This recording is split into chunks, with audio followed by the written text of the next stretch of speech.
welcome everyone to our third career conversation for the semester.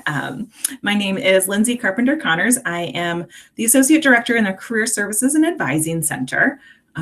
So we have four wonderful panelists joining us from local human service agencies, and I will let each of them introduce themselves and their agency. And then we will just briefly do intros and then jump right into your questions, because I can say all four of these panelists are wonderful, lovely people, and this is your opportunity to ask all those questions that you've always wanted to know. So don't hold back. So let's start out with the KEY program. Hi, everybody. My name is Joanna Davis. I am the agency trainer and recruiter for the KEY program. KEY specializes in working with at-risk children and families all across Massachusetts and Rhode Island. I am also a graduate from Fitchburg State. That's where I got my undergraduate degree in psychology. Wonderful, thank you. So now we will go to the arc of opportunity. Hello, everyone. My name is Timi, and I'm the recruiter here at the Arc of Opportunity. I believe many of you are very familiar with our organization because we have a very great relationship with Fitchburg State University. I came here from Open Sky, but I graduated from Worcester State University, and I started here at the Arc of Opportunity in November 2020. So I'm looking forward to your questions. Okay. Great, thank you. And Seven Hills. Hello. So my name is Jessica. I am the recruiter for Seven Hills Foundation. I cover the Central Mass area.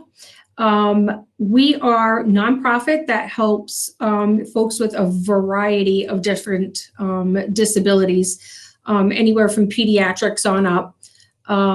We have a bunch of different areas that we have involved in, all different types of human services.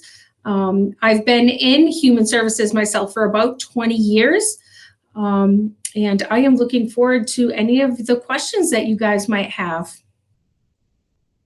Great, thank you. And Aspire Living and Learning. And that's a hard act to follow, all those folks. I'm Eileen McDonald. I'm the Director of Human Resources for Aspire, overseeing Massachusetts and Maryland. We span across 5 states. Massachusetts, so primarily we work with adults with intellectual and developmental disabilities. We have a day supports program and residential services, and we do have some children's services, just smaller group, and those are in-home services, providing applied behavioral analysis to individuals and kids who live in their home. So again, just like everyone, looking forward to your questions or anything we can do to help share some information. Great. And so for students, you can either type your question into the chat or just raise your hand and we'll call on you. So what questions do you have for our wonderful panel? All right. Ashley, what is your question? How is it working right now because of COVID and everything? I can start. Oh, I saw Joanna just about to. No, go ahead, Eileen. All right. We were actually just talking before you came, so that's a great question. I think the nature of human services, regardless of whether it's kids or adults, is the business still goes. It doesn't stop like a store where we get limited and you can only have so many people. So it's caring for people, whether it's kids or adults.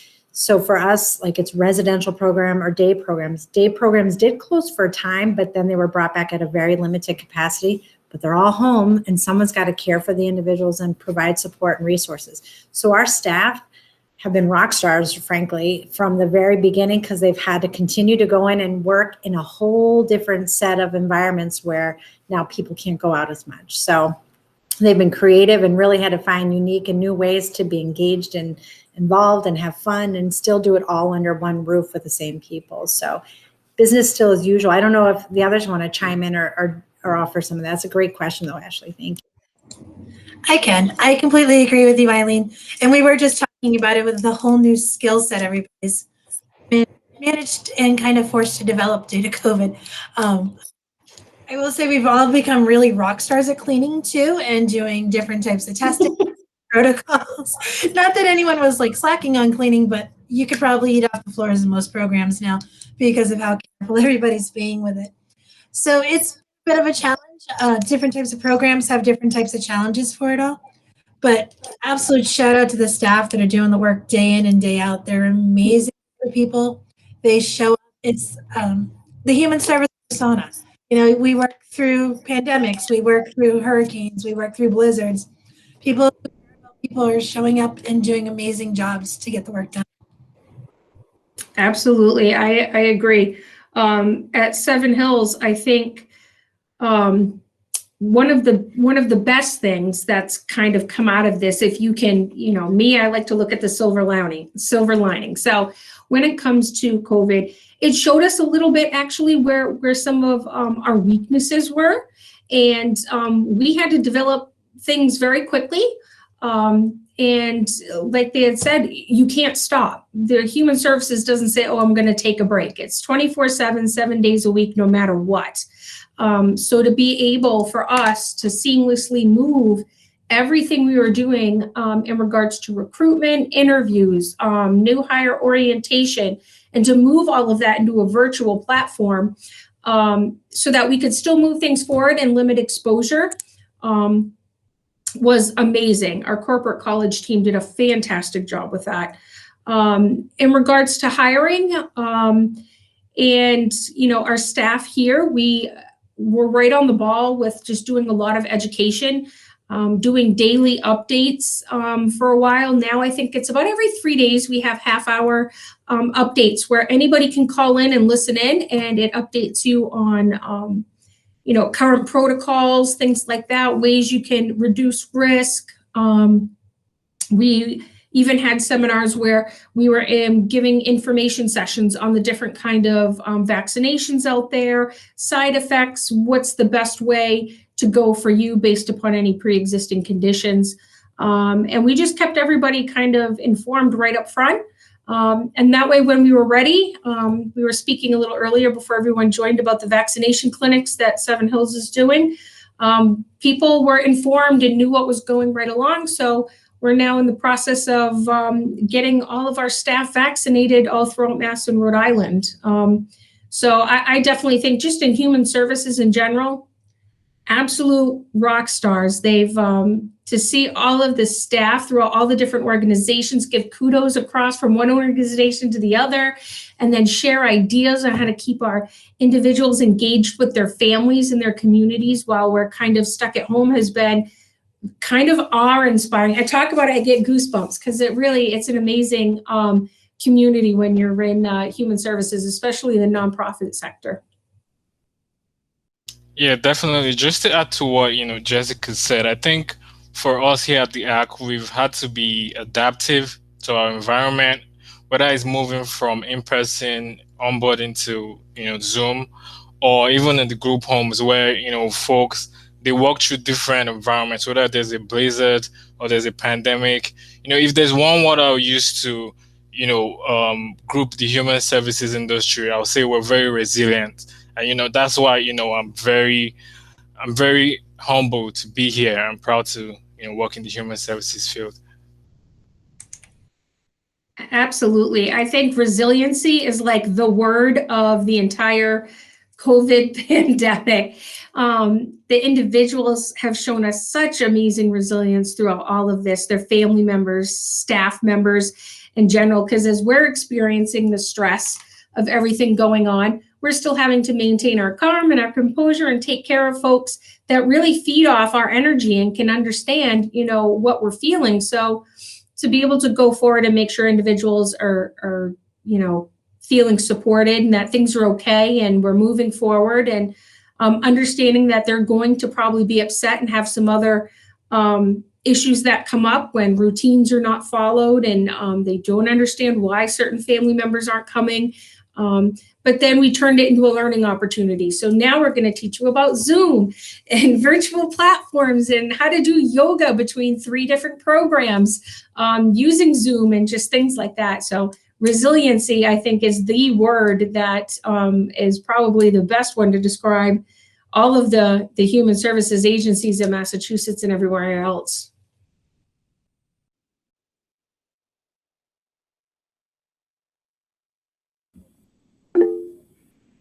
Destiny, what is your question?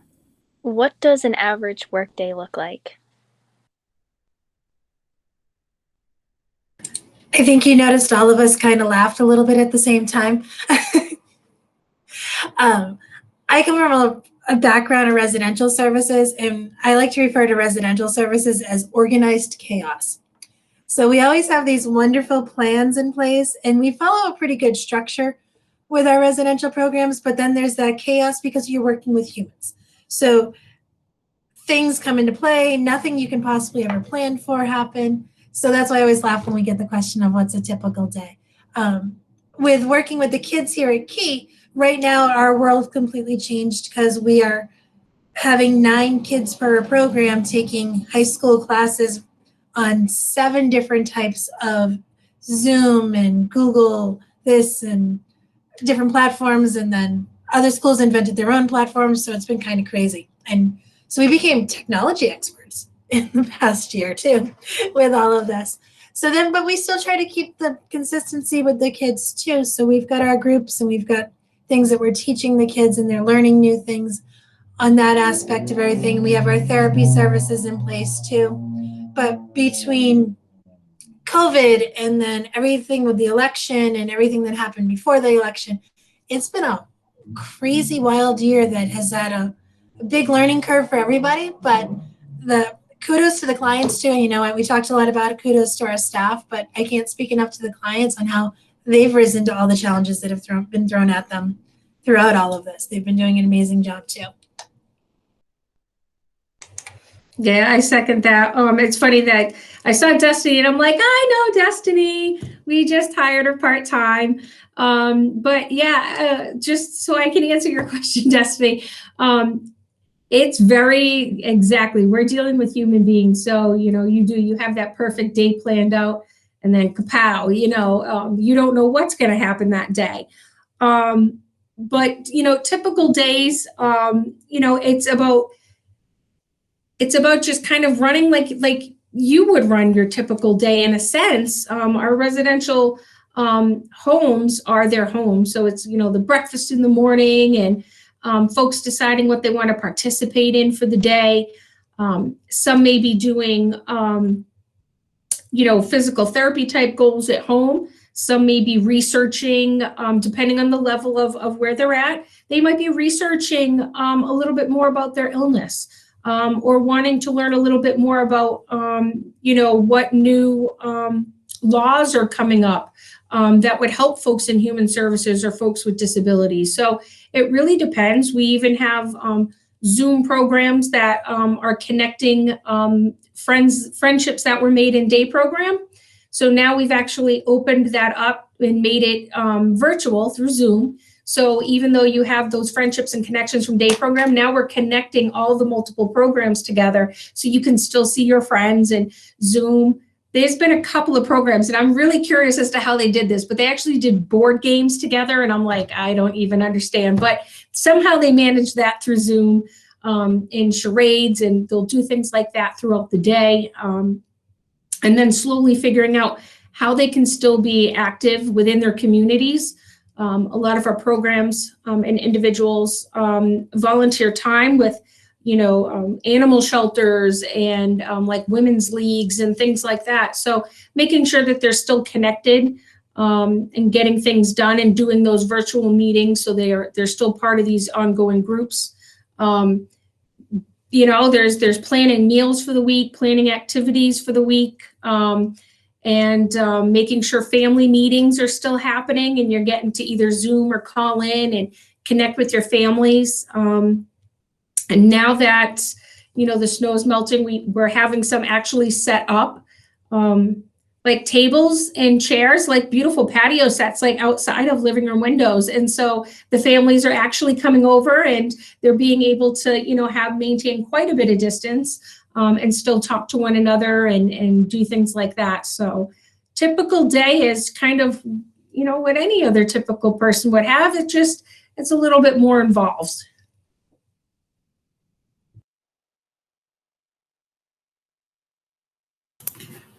I'm not sure how I can add to all that. So I don't want to keep saying what they say. You know, in their direct support professionals is exactly the way you two ladies quantified it too. I think we have other supports. We have clinicians and therapists and other support workers, office staff who've shifted their typical day. So a lot more of it is remote, but it is still the same kind of type of schedule, just more remote. And I think one of you said it, is there's been a lot more opportunities to cross over and expand just, you know, what our individuals have, what our staff have. So I think there's been a benefit to that. Typical day has now been more beneficial because they're doing things they wouldn't have done necessarily because they've been stretched to think outside of the box. So that's been fun. So I guess a typical day isn't a typical day, just like any of your days too, right? So, yeah. Yeah, so just to add to, you know, what Eileen, Jessica, and John said, I think a typical day kind of varies. You know, we have like day supports, we have home supports. So, you know, in a residential program, you know, a typical day, like they said, kind of looks like what your normal day would look like.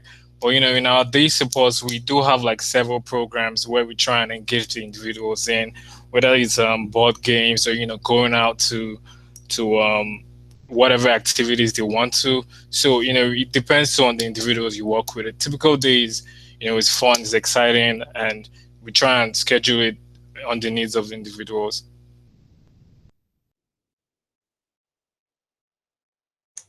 Yeah, definitely. I can say, I think from what I've noticed, we have a lot of individuals that maybe weren't partaking in day programming.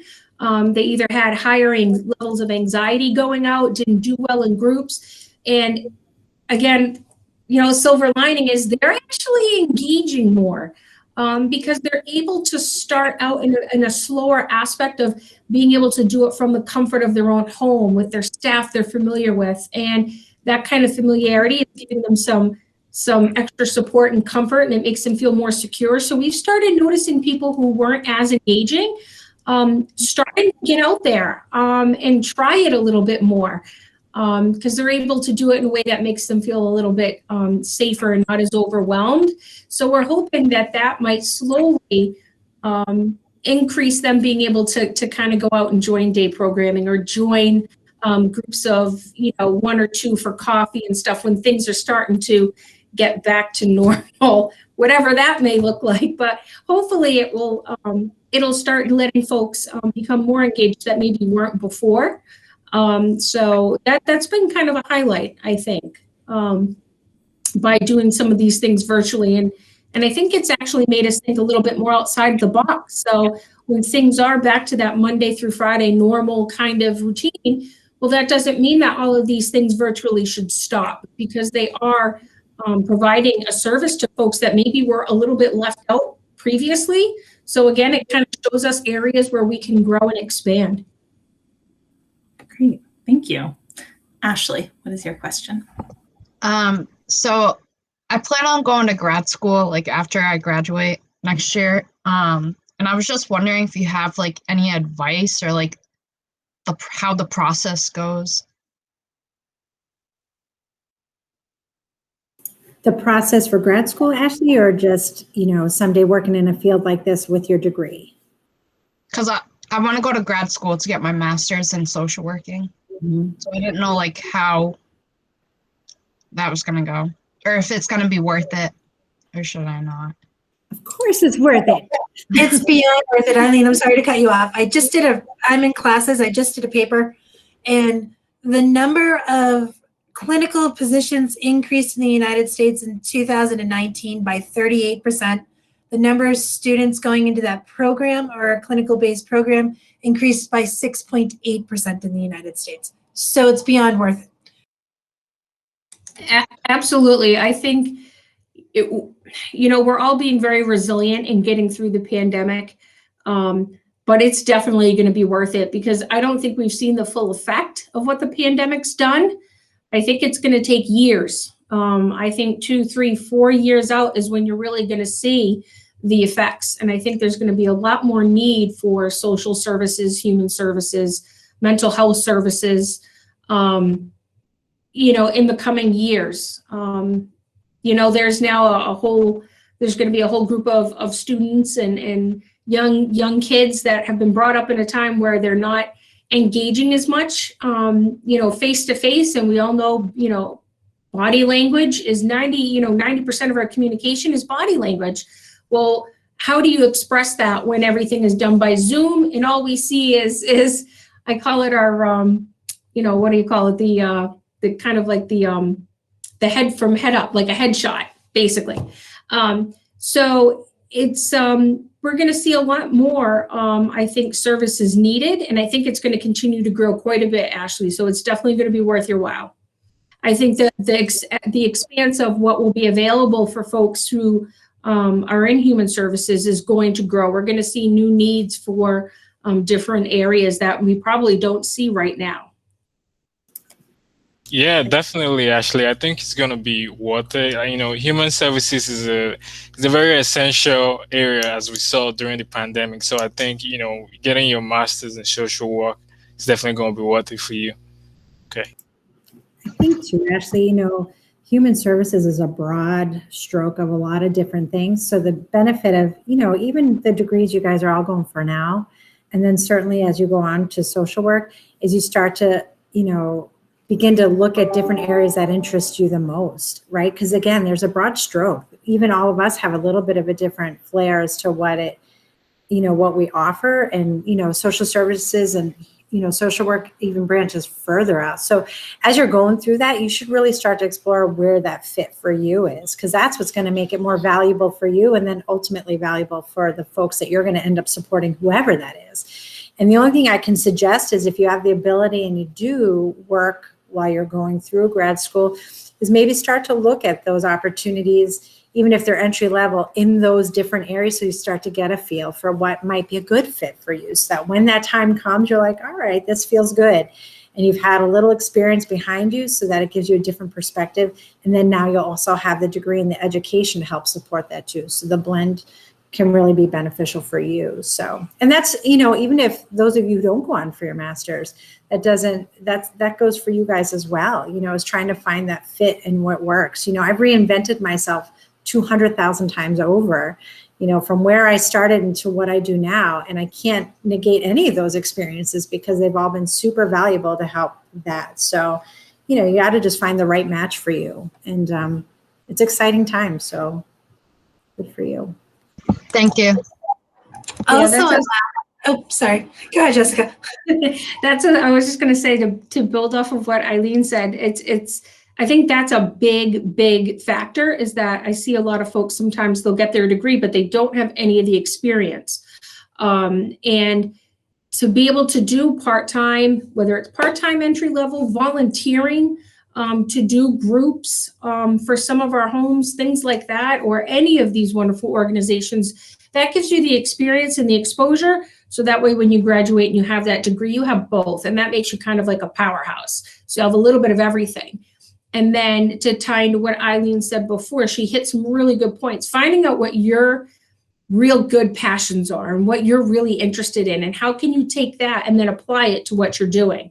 I have a friend of mine her passion was art, just anything that she could get her hands on, whether it be clay, pottery, painting. And now she offers special art classes for folks who have different levels of autism, as well as folks with other disabilities who have tactile issues, and she caters those classes to them. So she took her passion for art and the passion to help folks with disabilities, and she merged them together. So that's the best way. That way, if you're doing something you love, you're never really spending a day working. You're just doing what you love going forward. Another really good reason to get a little bit of experience under your belt, I'll give you 2 examples.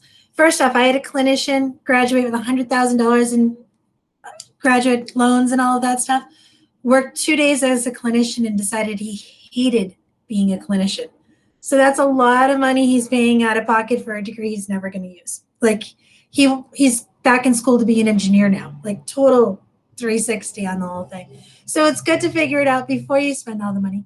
The other thing that's a little bit for benefit more for you than anything else, all of us offer tuition reimbursement. So if you're working for an organization, we can help make grad school more affordable for you. You know, there's a lot of organizations like at Key, we have several colleges that we're partnered up with too, that offer you a discount on your actual tuition that stacks with the tuition reimbursement. So there's all those things out there for you too. Plus, all of us qualify for the Massachusetts Loan Forgiveness Program 10 years from now. Unfortunately, it's 10 years of paying on the loans, but you know, it's always to make all of these degrees more affordable for you guys, to make it more worth your while to go to these schools too and put into the programs. The other side of it is just research your program really well and see before you sign up and you start getting into the program what the different commitment levels are. And another important factor to look into is if you're planning on living in Massachusetts your entire life, great. A Massachusetts college will make sure your program's designed to help you get your licensure in the long run. But if you're going to think about moving to another state, that's another thing to consider when you're looking at what program to pick, what the licensure requirements are for different states too. I will tell you, most states are much easier than Massachusetts for some reason, but we have some of the strictest requirements on it. Thank you. Yes, Destiny. What is your favorite part about the job? My favorite part about the job is, the difference we make in the lives of the individuals we serve. I think, with great responsibility comes, great reward. And the fact that we're able to, find people to help the individuals in several groups homes that we're involved in, make a difference in their lives, improve the quality of their lives, it gives me great joy to be able to do that. So I definitely think that is most important.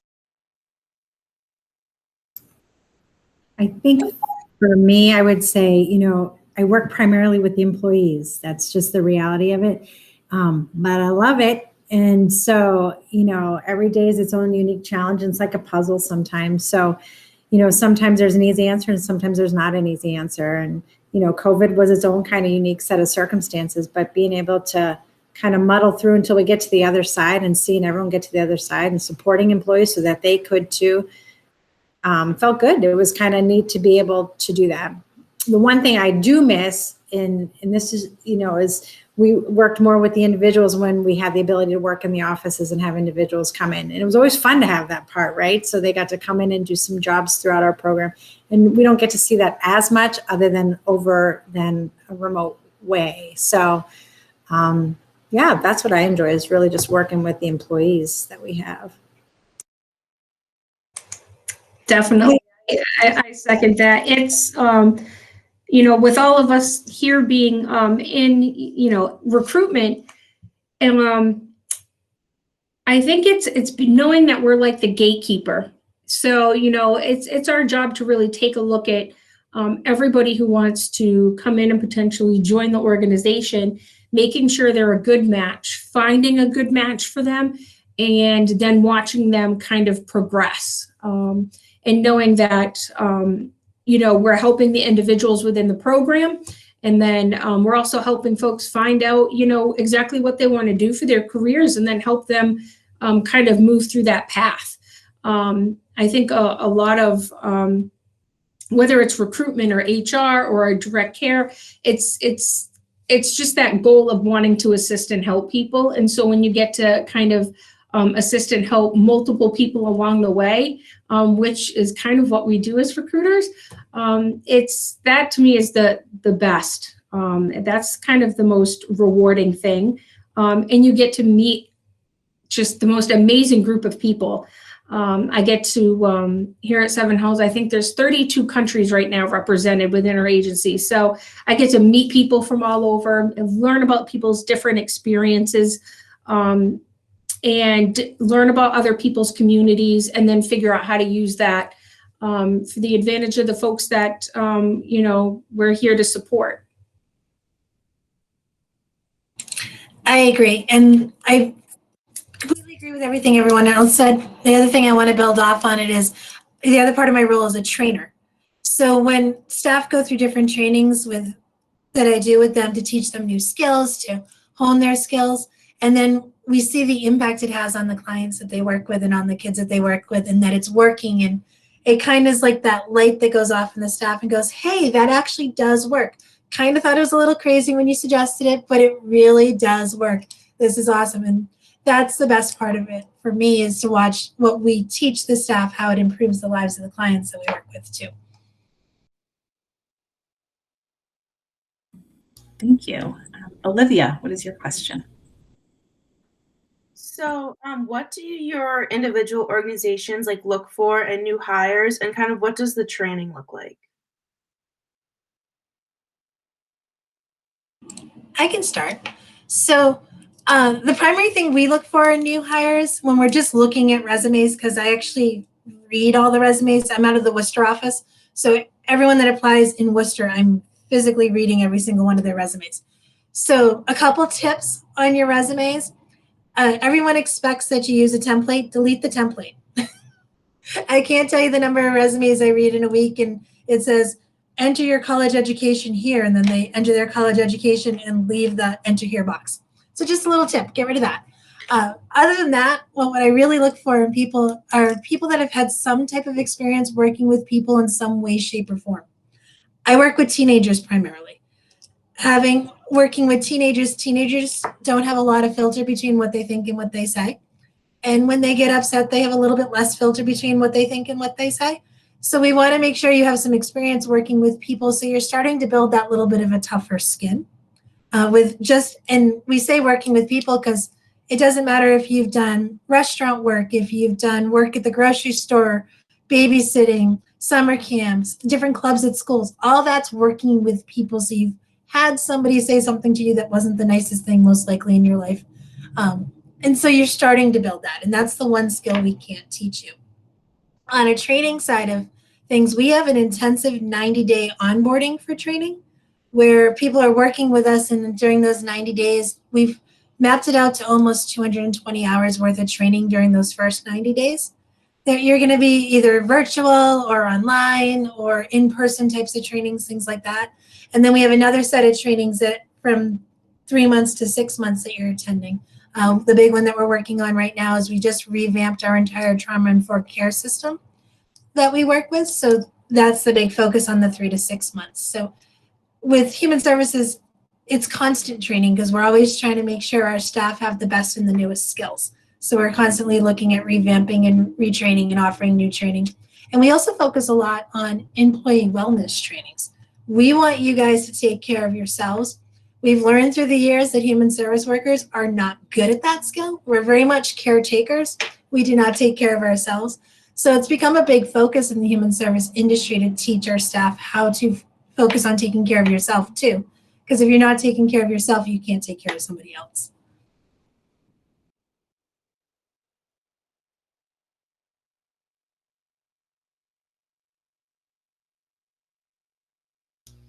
So for the arc of opportunity, I would say, we have various entry level positions, and what I look for in resumes are I look for individuals or people who really are passionate about making a difference in the lives of the individuals. You don't necessarily have to have like substantial human services experience, but like Joanna said, I do like to see you have some experience working with people, because we want to make sure you'll be comfortable when you get to that environment.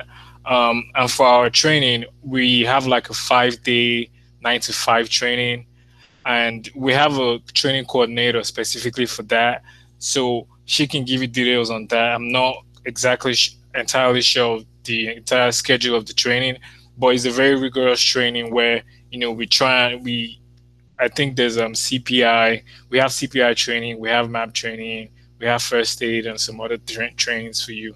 So our training is definitely cumbersome, and I think you're gonna enjoy that. Thanks. Yeah. So for us at Seven Hills, we basically what I look for is usually I like to see some kind of experience. And again, it's similar to what everybody else said. It doesn't have to be experience in the field. I've seen resumes I've looked over that are filled with different types of volunteer opportunities they've done, or different class projects and groups that they were a part of, whether high school, college level. being able to interact with folks. And then basically, I like to do an interview where it's more of a conversation. So I like to look for folks, who are going to be engaging, because your job is going to be engaging our individuals. So have a conversation. What are your likes? What are your passions? What made you think about wanting to work in this field? And I like to find out what your goals are. Where do you see yourself going long term? And how are we going to be able to potentially invest in that? So that's pretty much what I look for when I interview. I also look for someone who is more empathetic as opposed to sympathetic. I want folks who are going to be able to kind of almost put yourself in their shoes. If you're able to do that, you're able to understand, and I think have a little bit more patience, understanding that, these folks have gone through quite a bit, and they do every day. And they're extremely resilient, and they get up every day and try their best. And some days they're going to have a harder time with that. And so that's where we really need that empathy to come through, so you can have patience and helping them move forward through their day. And then training, we have a typical, right now I shouldn't say typical because COVID's changed all that, but it's virtual. Part of it's in person. We have a 5-day orientation. It's about learning about the agency, learning about the history of human services a little bit, and where we've come from. And that way you have a better understanding as to why we're moving forward the way we do. We offer the CPR, the first aid type training, and then the remainder of the training is done on site with a program manager and peers, because each of our programs are just so different. There's community services where there's more mental health, developmental disabilities. We have neurocare. We have folks, specific programs for folks with acquired brain injury or traumatic brain injury as well. So it's on the job training, and that's how you really are going to learn how to work best with the individuals there, is just by getting to know them. So Olivia, I'm not sure I can add to that. I want to say ditto, ditto, ditto. So, the reality is, we don't expect, depending on the role that you're applying for, that you have direct experience, knowing that not everybody does. But we look for a lot of those qualifiers that the other folks have shared with you. I consider somebody who might have worked at McDonald's as having probably really good customer service if they were successful in that role, because they probably dealt with some pretty challenging people sometimes, and people who weren't always happy with, the stuff, and always liked everything the way you packed it, put it together, or just in general. So if you can survive that and you felt that you handled those situations well, I think then you have a skill set that might make you valuable for us as well. All these agencies and human service, from my experience in general, and I've been in the field a long time, but provide training to our folks, and we give you what you need so that you can be successful, because that's what we want folks to do, is be successful with the individuals that they support, whether it's kids or adults. So we'll provide training. We all do that in an ongoing way, and then we also help try to grow and develop folks, if this is a field they want to be, to maybe looking at other roles too. All these organizations, ours included, have lots of opportunities, should this be a field you like, to shift and change into different roles and to move on up. So yeah, I think they hit the nail on the head pretty well. I hope that answers your questions with all of it though. Yeah.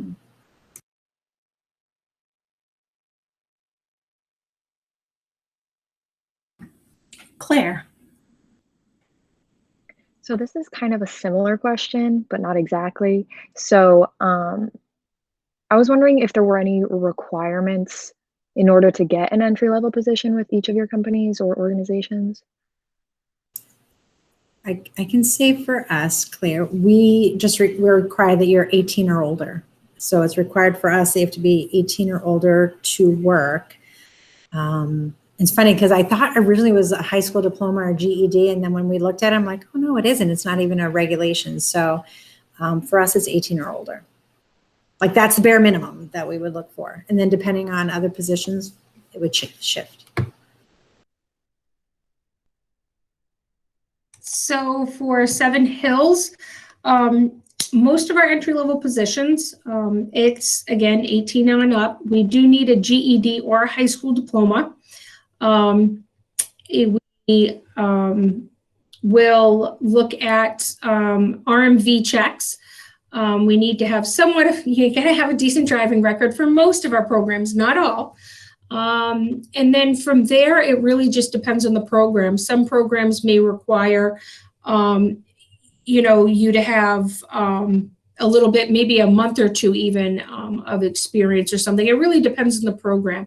But for basic entry-level positions, we're looking for folks who are 18 on up, who can pass the background checks, and who can potentially take our individuals, hence the driving record, doctor's appointments, going out to eat, going to different community outings, things like that. So just, you really need to have a desire to actually want to get up and engage the community in whatever way that may look like right now. But that's about it on our end.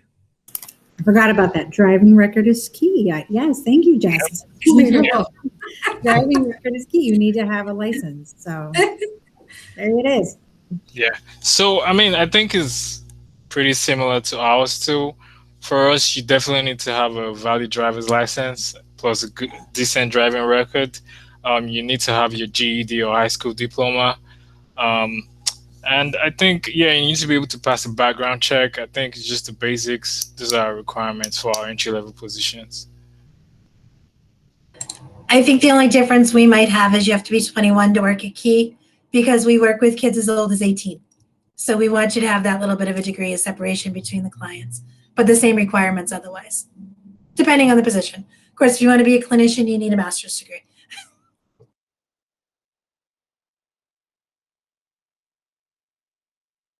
Thank you.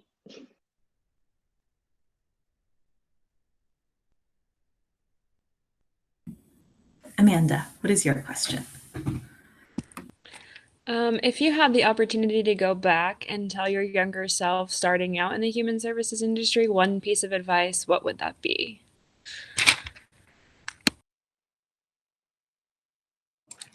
When you find yourself not working for the company that's a good match for you, don't stay there. I worked for a company for 12 years because my love for the clients, and the company just wasn't a good match for me. And yes, I took care of the clients, but it wasn't the happiest job in the world. Now I work for a company that's a good match for me, and I'm happy every day coming into work. So it makes a big difference. Definitely. That's a good question.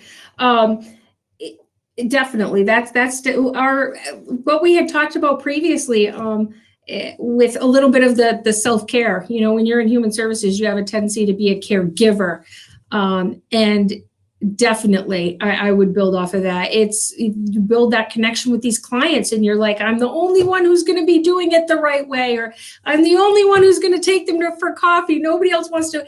Sometimes you'll have a tendency to stay with a company that you're not happy with. And it really, the only way you're going to do the best you can for individuals is if you're feeling your best and you feel invested in, because like we had talked about a little bit before, they have a really uncanny knack of being able to sense who's in a good mood, who's not in a good mood, and whether you want to be there or not.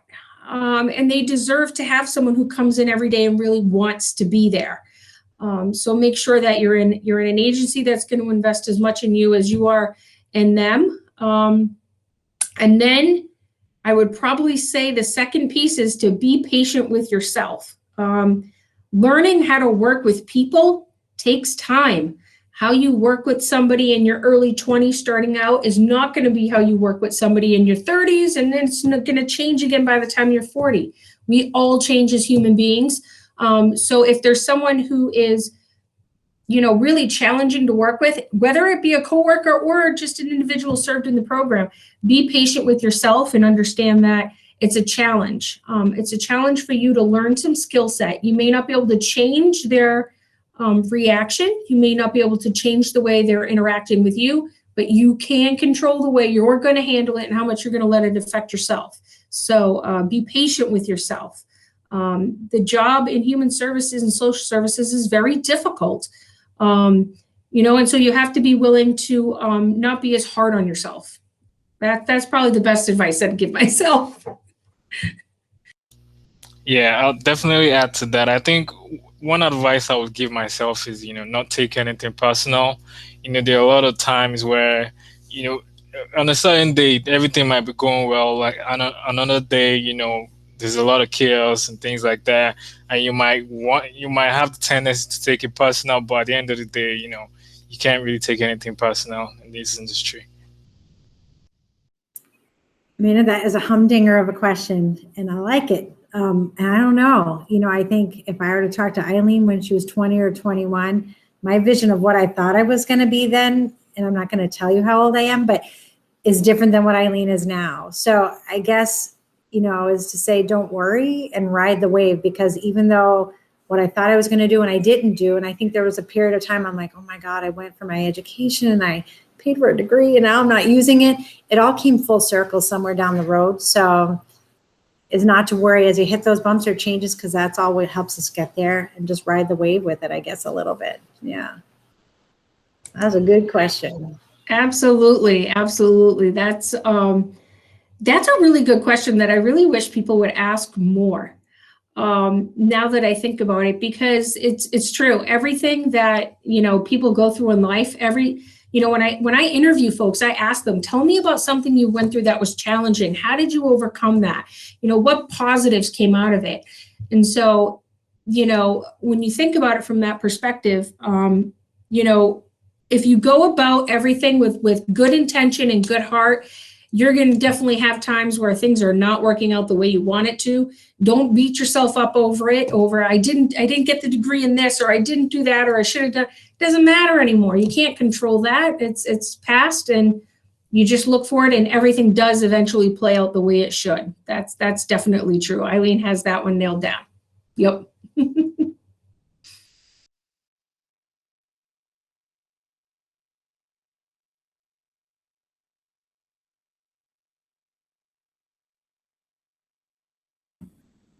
Claire, go ahead. I think I'm going to ask the most dreaded question that no one likes to ask. What is pay like? Oh, that is the most common. Don't worry, Claire. I think we are prepared for that. The reality is, so direct care, and all of us probably offer a little bit different, but somewhere within like some range. So I will say direct, if you're in it, this isn't a get rich quick scheme. I can tell you that, Claire. So human services really just isn't that. So you do have to like it. I would say the range starts, what is minimum wage now? $13.50, right? So that just changed. So somewhere there, range in direct care, maybe up to about $16 an hour, depending on experience, degree, certifications, kind of where you fall. And then each layer or level kind of goes up a different tier. So certainly folks, who aren't at that direct care, maybe a lead position or in a management, are going to have a different, realm. But yeah, I would say direct care, you're probably above minimum wage, but certainly not, going to be driving fancy cars and having cool jewelry. So To add on to that, and I know you guys, I'm sure, have heard it before, most of our pay rates are set by our contracts with the state, so we have limited control over it. We all deal with it a little bit differently, but I can't stress enough how much it is important for you guys to stay in contact with your people on the state level. For example, sorry, there's apparently a horn outside my window. For example, maybe 9 years ago, a bill passed called Chapter 257. People are graduating with bachelor's degree making $9.50 an hour before 257 because we were functioning on budgets from the 80s. That bill is still rolling out all these years later. It's not completely rolled out. It's in this budget, and they're talking about cutting it back and not finishing rolling out the bill in this coming fiscal year. So a lot of the driving force to helping us pay better and helping us improve all of our services and improving everything comes from these things that people advocating with the state.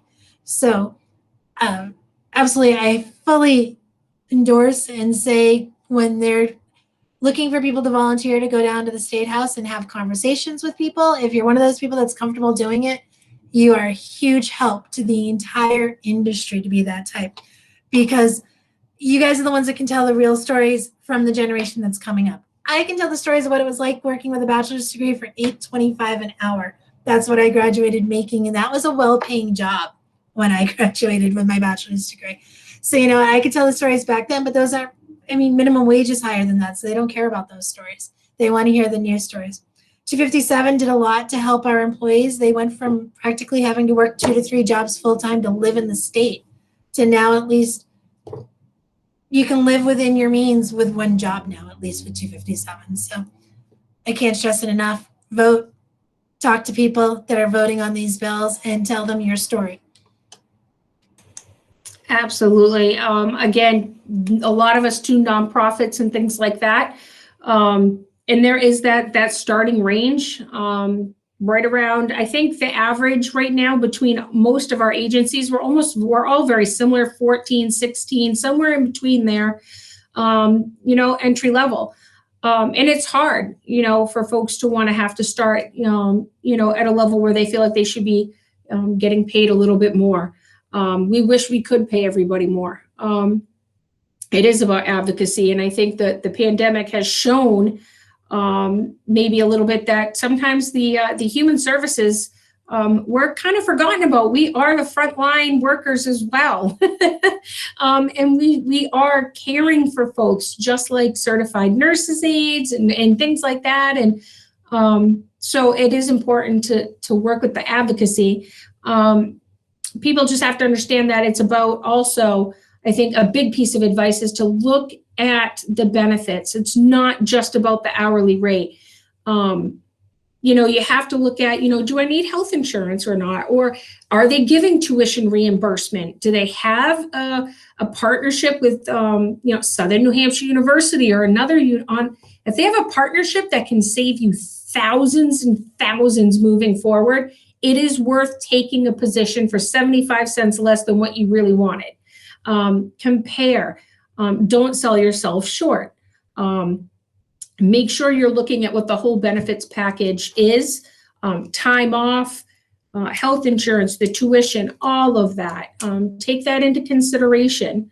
But knowing that you have to start somewhere. And that's why I think every single one of us said, go start now, get part-time if that's what it takes to learn about the field, because when you graduate, when you get a degree, if you want full-time, now you're not only experienced, you have longevity with the company, you're now able to look at an assistant residence director, a residence director, an area director, clinical positions, marketing positions, payroll, accounting. I hire for every part of that within Sevens Hills, and a lot of other agencies, no matter how big or small, have other avenues as well. So to start there, get the experience, take into consideration all that they're willing to offer benefits wise. And don't hesitate either to, reach out and ask professors, parents, things like that, what they think about, to weigh all the options. Just make sure that you realize compensation is more than just an hourly rate. And I'll just add to that. I think that with the human services field, there's a lot of advancement opportunities. You can easily, after 1 year working in an entry level role, you could easily get promoted. So, direct care human services is not necessarily a get rich quick scheme, but the reward is in the difference you really make. So, yeah. And Ashley, what is your question? All right. This is focused on money and stuff. So once you first started working in the human services field, were you able to financially support yourself with what you got? With one job, or did you have to get 2 jobs? I had 2 full-time jobs and a part-time job, but I started back when we were making $8.25 an hour with a bachelor's degree. So that just aged myself. Like Eileen, I'm not going to tell you actually how old I am, but no. But I think now it's much more feasible with like I said, with 257 rolling out and bringing up people's pay rates. We're paying way better than we were. So I think it's completely feasible to live within your means of only having one job now in the human service industry versus when I started all those years ago. Oh yeah, same here. my whole entire, since I was 27 years old, I've been in human services, and it was my first job. And I was, raising a young daughter at the same time. So, and I think the starting rate for me, it was $12.75. And so absolutely not. There was much I had to go without. But like we said, the rates are much better now. And that plays in also with the standard basic hourly wage as well within the state, as we're having to keep up. And so advocating to make sure we're getting more funding. But you have to remember the small things that you give up now, it's worth it because you can move ahead quickly. We're looking for people who are going to invest in our folks, no matter what agency you're working with. And if you are that person who goes in there and you're that go-getter, you work hard, you're open to learning and trying new things, they're going to invest in you. And you can move up quickly. It's just one of those things where you have to have tenacity to really just keep moving forward and hang in there for the long haul. And it doesn't really matter where you go. You always have to start somewhere. And so if this is the field that you think you want to get into, volunteering or doing part-time now, learn now before you go for that master's, or you want to invest more money. Make sure it's something that you really, really want to do. But yeah, that's. Yeah, so, for me, I was actually, doing my master's and working one job, and I was able to actually support myself. I'm not that old, so, it was just, I was just working directly like 2 years ago. So, I was able to finish my master's. I was working one job and I was able to support myself. So yeah, the pay has definitely gotten better compared to when Joanna and was in the direct care field. I like that, Timi. Thanks. Actually, I was like you. Right after college, I went on for my master's. And I worked a job like Timi did. So I had, it was a 30-hour job. I don't think it was full-time, but it was close to.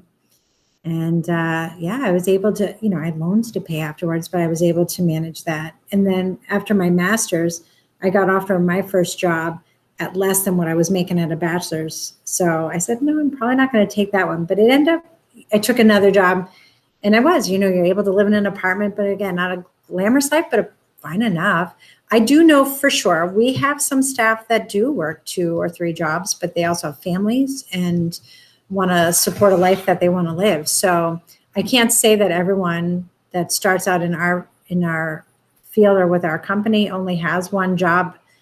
I don't ask either, but my guess is some folks do need some jobs so that they can live a different lifestyle that they want. So it really depends on what you want and what lifestyle you need to be able to manage it. So certainly at a direct care professional level, it's an entry level position.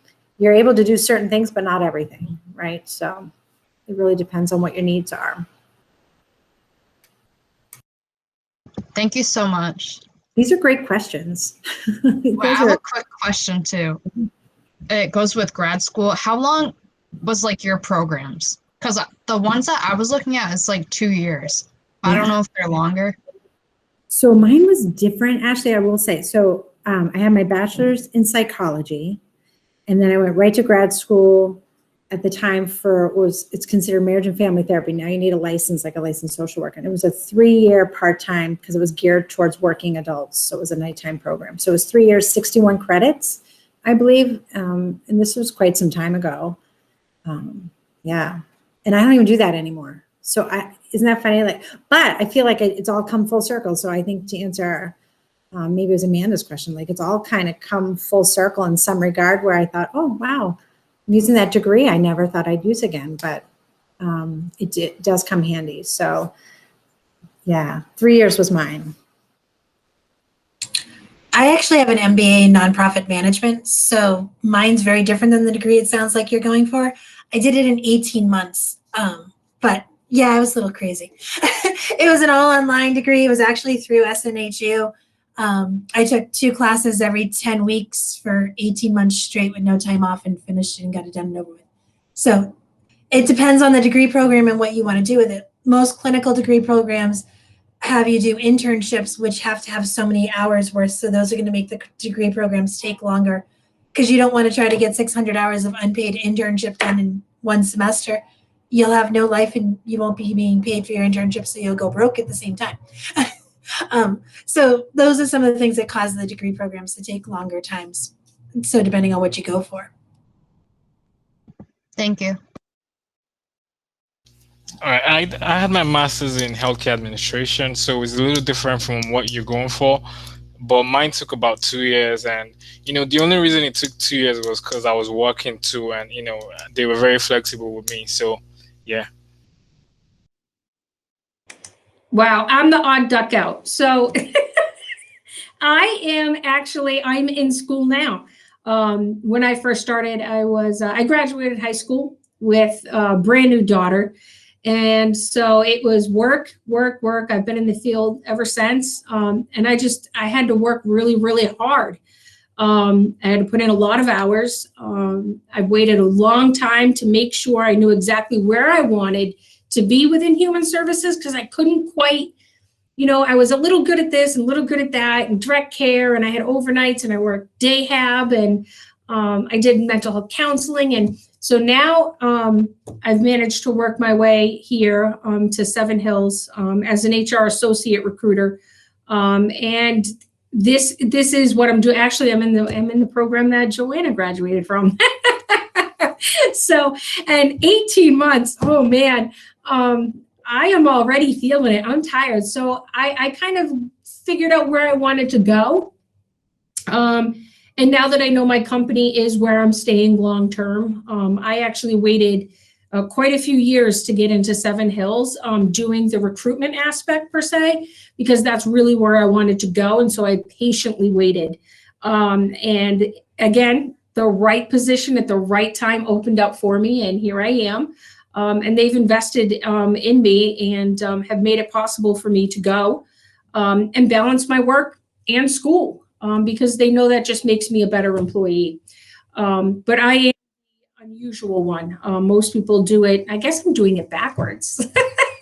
So, but it's, now I have a lot of the work experience. So some of the classes coming, I'm still learning a ton, an absolute ton. But at the same time, I have like the actual work experience of knowing what it's like, especially working with employee relations and things like that. And that helps me go throughout my classes. So a lot of what I do currently in my job, I can actually use for projects. So it's helpful. Again, I think we've all said this, kind of getting your foot in the door and starting now to get the experience just really feeds into the education piece. Thank you all so much. I love that students were brave enough to ask some of these hard questions. And so, just to wrap up, if any of our panelists have sort of final thoughts or words of wisdom for current college students in a pandemic trying to figure out their career path.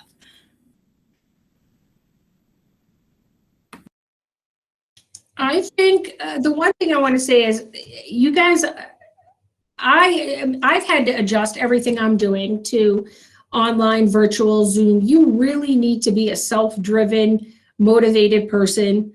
And for you guys to have to do all of this, Zoom, virtual, handle all of that, and try to still figure out where you want to go, what you want to do, hats off to you guys. I think this whole kind of generation of these college-age students, you guys are going to be really amazing when you hit the workforce, knowing that you have to kind of be self-driven, motivated, be up to par with the technology, is going to be something. It's really going to be a benefit for you. So I just think it's kind of funny. We all have the same pieces of advice. Just make sure that, you're kind of heading in the direction you really want to go in. See if you can tie it into your passion. But at the same time, it's okay if you change direction. It all comes full circle. I want to do human services, and I couldn't figure out how I could fit in there. And I did a whole bunch of roles, and that's how I figured out where I was going to settle in. That's how life has played out for me. So just follow passions. Make sure you always know what your worth is, no matter where you're going. That's not just hourly rate, but also how much you're investing into a company or an agency. Make sure that you look at your benefits as well as that hourly rate. And always be open-minded, and just, always feel free to reach out to anybody within your life to ask questions and go forward, because I can't imagine being in your shoes now, as old as I am. Yeah, if there was anything I would say is, you should, whatever you want to do, you should start now, and you should think long term, because, it's very easy to get distracted with everything going on now. And, but you should always keep your eyes on the prize, think long term. You should always have an end goal in mind, and you should pursue that as hard as you can. Okay. I agree with what they both said. The other thing I want to remind you guys is don't beat yourselves up. You're coming into brand new careers. You're leaving school in a time that no one expected any of this. No one expected the pandemic. I remember years ago, people were laughing when Michael Jackson was walking around with a face mask on, and now that's standard procedure everywhere. We're all just so used to it. So don't beat yourselves up. You guys are going to make mistakes, and no employer in the world expects you guys to come out of college knowing everything and being perfect at everything. We expect you guys to make those mistakes, so don't beat yourselves up when you do, and just talk to your supervisor. They're actually humans. I like to put that out there, that the supervisors that will supervise you guys in your careers are actually real people. They're humans. They're not mean people, especially my experience in human services. That you'll have more of the most understanding supervisors you'll ever meet in your life. Just sit down and have those conversations with them when you make mistakes, because they really want to know what you were thinking when you made the mistake. Because if we can help you change the way you were thinking, we can help you grow and improve your skills. So remember that part. I guess that leaves me. I don't know if I have beautiful words of wisdom like these lovely folks do, but I guess I'd say don't underestimate, just some of the things you've already been through.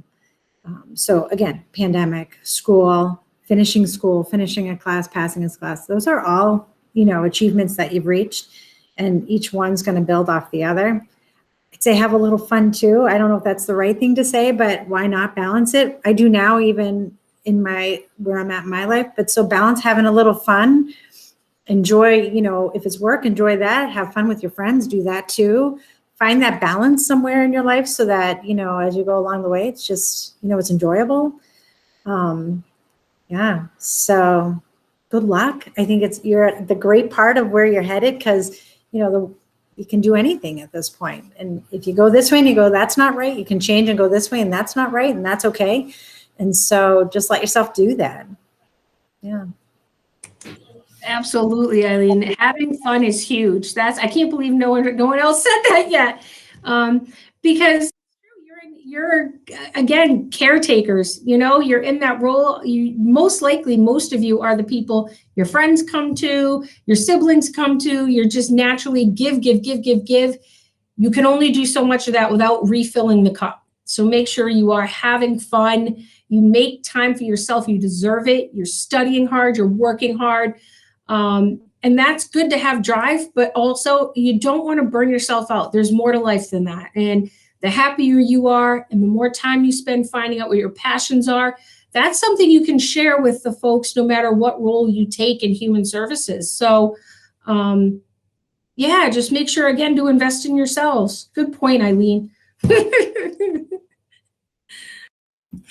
Thank you all so much. And I do want to make a plug for our upcoming career fairs for students. I know the Key program is going to be at the March and April fair, and the Arc of Opportunity is already registered for our April fair. And for those of you who don't know, on April 21st, we are having a virtual career fair specifically for education, human services, and public sector. So it is a fair for all of you. You don't have to worry about all those other silly organizations. So definitely check it out. And it's something where you can continue this conversation with our lovely panelists, as well as several other organizations. So check it out. And thank you all. Thank you all for sharing your words of wisdom, and for students for being brave and asking questions. Thank you to the panelists, and also to Lindsay for organizing it. And Lindsay, I know you are the moderator, but you're in human services too. Yes. You yes. know, and my very first career out of college was in human services, and sort of ended up here as well. So you never know where life will take you. You never know. But thank you very much. I think this was very helpful as people think about where they're going and think about options. So thank you very much, everyone. Thank you for having us. Yes, thank you so